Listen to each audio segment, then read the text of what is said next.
আকাশবাণী কলকাতা। স্থানীয় সংবাদ পড়ছি ধৃতি সেন শর্মা। বিশেষ খবর হলো, সন্দেশখালীর পরিস্থিতি নিয়ে রাজ্যপাল রাজ্য সরকারের কাছে রিপোর্ট তলব করেছেন। কলকাতা হাইকোর্টও সেখানে প্রাক্তন সিপিআইএম বিধায়ককে জেলবন্দি রাখার ঘটনায় বসিরহাটের পুলিশ সুপারের কাছে রিপোর্ট চেয়েছে। হাইকোর্ট সন্দেশখালীর ঘটনার প্রতিবাদে বিজেপিকে মেয়র রোডে গান্ধী মূর্তির পাদদেশে শর্ত সাপেক্ষে ধর্নায় বসার অনুমতি দিয়েছে।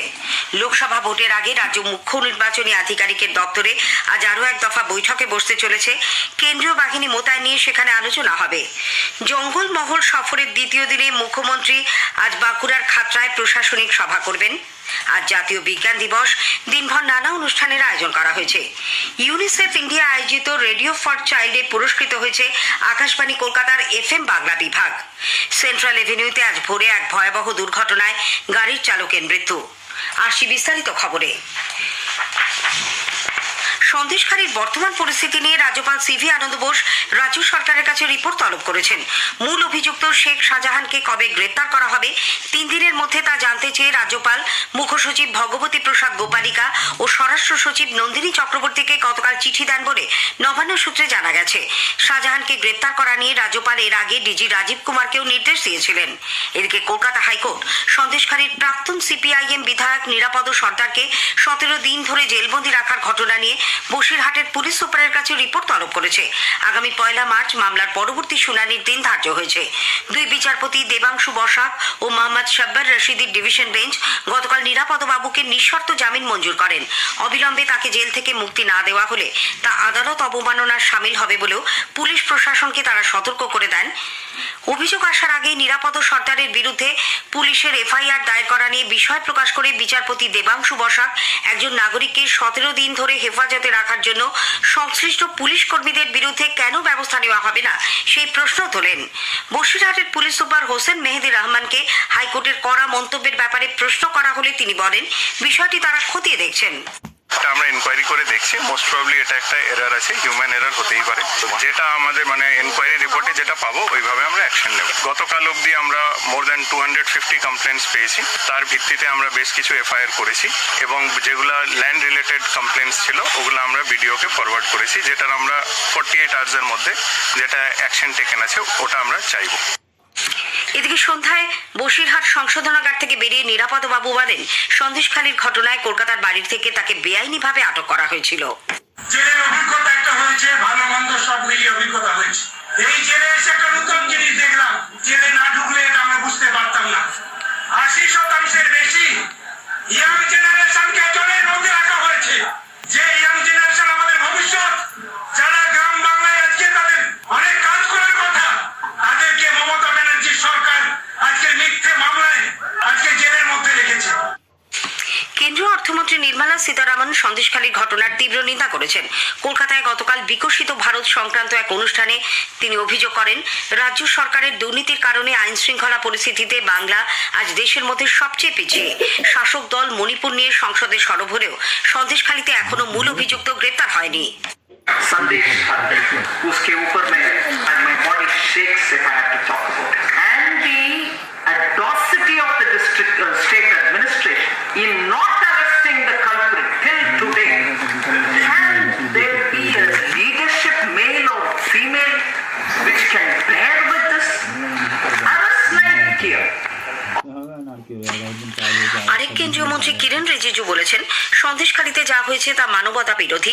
এটা কোনো রাজনৈতিক ইস্যু নয়, গোটা দেশের ইস্যু।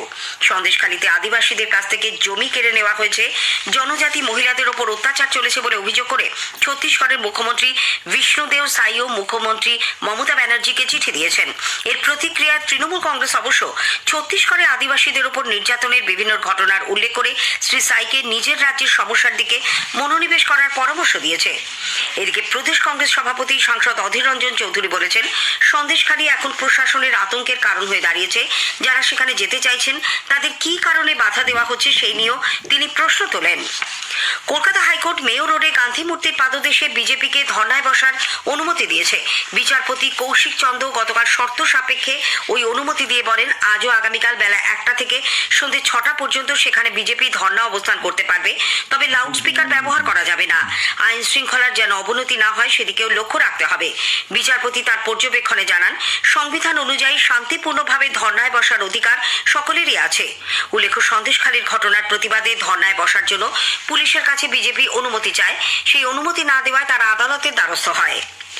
লোকসভা ভোটের আগে রাজ্যের মুখ্য নির্বাচনী আধিকারিকের দপ্তরে আজ আরও এক দফা বৈঠক বসতে চলেছে।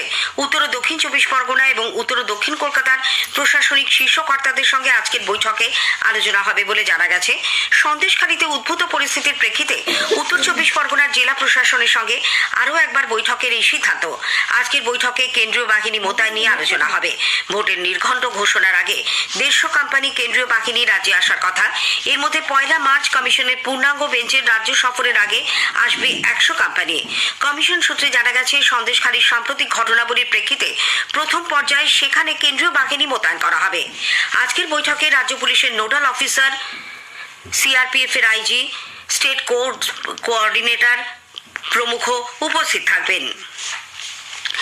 দেশের জন্য আমার প্রথম ভোট কর্মসূচি আজ থেকে দেশ জুড়ে উচ্চশিক্ষা প্রতিষ্ঠানগুলিতে শুরু করতে চলেছে সরকার।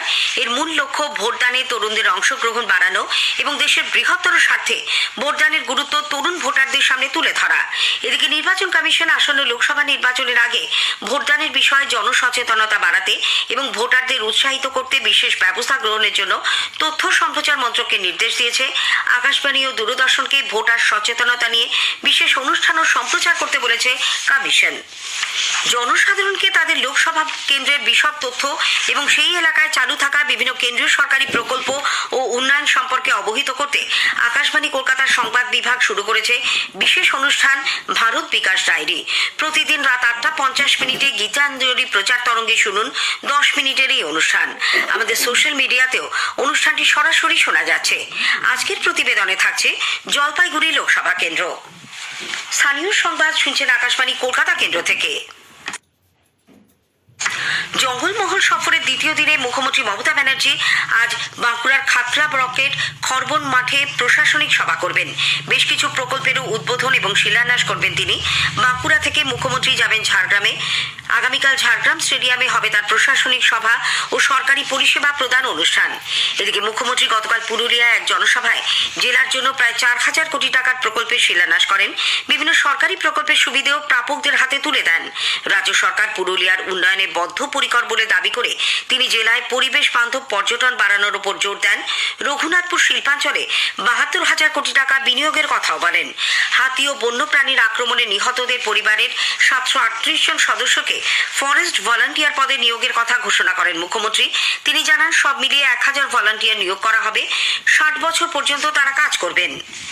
ঝাড়গ্রামের শিলদা ইএফআর ক্যাম্পে 2010-এ মাওবাদী হামলার ঘটনায় মেদিনীপুর আদালত আজও আগামীকাল দোষী সাব্যস্ত 23 জনের বক্তব্য শুনবে, তারপর সাজা ঘোষণা করা হবে। ষষ্ঠ অতিরিক্ত জেলা ও দায়রা বিচারক সেলিম শাহী গতকাল এই 23 জনকে দোষী সাব্যস্ত করেন। উল্লেখ্য, 2010-এর 15 ফেব্রুয়ারি শিলদার ওই ইএফআর ক্যাম্পে মাওবাদী হামলায় 24 জন জওয়ানের মৃত্যু হয়, লুট হয় প্রচুর অস্ত্রশস্ত্র। এফআইআর দায়ের হয় 24 জনের নামে। মামলা চলাকালীন মারা যান সুদীপ চৌংদার নামে এক মাওবাদী নেতা। রাজ্যে ব্যক্তিগত বাণিজ্যিক গাড়ির ফিটনেস সার্টিফিকেটের পুনর্নবীকরণে কর ছাড় প্রকল্পের মেয়াদ বাড়ানো হয়েছে। সরকারি এই সুবিধের মেয়াদ 29 ফেব্রুয়ারি শেষ হওয়ার কথা ছিল, তা বাড়িয়ে করা হলো 31 মার্চ। আজ জাতীয় বিজ্ঞান দিবস। এই উপলক্ষে দিনভর নানা অনুষ্ঠানের আয়োজন করা হয়েছে। এবারের বিজ্ঞান দিবসের মূল ভাবনা বিকশিত ভারতের জন্য দেশীয় প্রযুক্তিকে কাজে লাগানো। কলকাতার সায়েন্স সিটিতে এই উপলক্ষে আজ শুরু হচ্ছে 31তম রাজ্য বিজ্ঞান ও প্রযুক্তি কংগ্রেস। দুদিনের কংগ্রেসের উদ্বোধন করবেন বিজ্ঞান, প্রযুক্তি ও জৈব প্রযুক্তি মন্ত্রী উজ্জ্বল বিশ্বাস। সম্মেলনের অঙ্গ হিসেবে অধ্যাপক প্রশান্ত চন্দ্র মহড়ানবিশ, স্যার সিভি রমন ও আচার্য জগদীশ চন্দ্র বসু স্মারক বক্তৃতারও আয়োজন করা হয়েছে। ইউনিসেফ ইন্ডিয়া আয়োজিত রেডিও ফর চাইল্ড 2024-এ পুরস্কৃত হয়েছে আকাশবাণী কলকাতার FM বাংলা বিভাগ। ইউনিসেফের ভারতীয় শাখা 25 থেকে 27 ফেব্রুয়ারি মুম্বাইতে এবছরের রেডিও ফর চাইল্ড পুরস্কার বিতরণী অনুষ্ঠান ও কর্মশালার আয়োজন করে। প্রতিযোগিতার মূল বিষয়বস্তু ছিল রেডিওর মাধ্যমে শিশুর উন্নতি ও শিশু নিরাপত্তার প্রচার এবং গণমাধ্যমকে কাজে লাগিয়ে মানুষকে সচেতন করা। ভারতের প্রায় সমস্ত সরকারি ও বেসরকারি রেডিও সংস্থা, কমিউনিটি রেডিও চ্যানেল প্রতিযোগিতায় সামিল হয়। বিজয়ীদের হাতে চাইল্ড রাইটস চ্যাম্পিয়ন পুরস্কার তুলে দেন ইউনিসেফ ইন্ডিয়ার জাতীয় অ্যাম্বাসাডার অভিনেতা আয়ুষ্মান খুরানা। মধ্য কলকাতার সেন্ট্রাল এভিনিউতে মোহাম্মদ আলী পার্কের সামনে আজ ভোরে একটি তেলের ট্যাঙ্কার নিয়ন্ত্রণ হারিয়ে সামনের একটি গাড়িকে ধাক্কা মেরে রাস্তার উপরে উল্টে যায়। ফলে ট্যাঙ্কারে এবং ওই গাড়িটিতে আগুন ধরে যায়। দমকলের 10টি গাড়ি আগুন নিয়ন্ত্রণে আনে। দমকল সূত্রে জানা গেছে, দুর্ঘটনাস্থলের পাশের বাড়ির একতলার একটি ঘরেও আগুন ছড়িয়ে পড়ে। একটি মৃতদেহ উদ্ধার করা হয়েছে। সেটি ট্যাঙ্কারের চালক বলে মনে করা হচ্ছে। স্থানীয় সংবাদ শেষ হলো।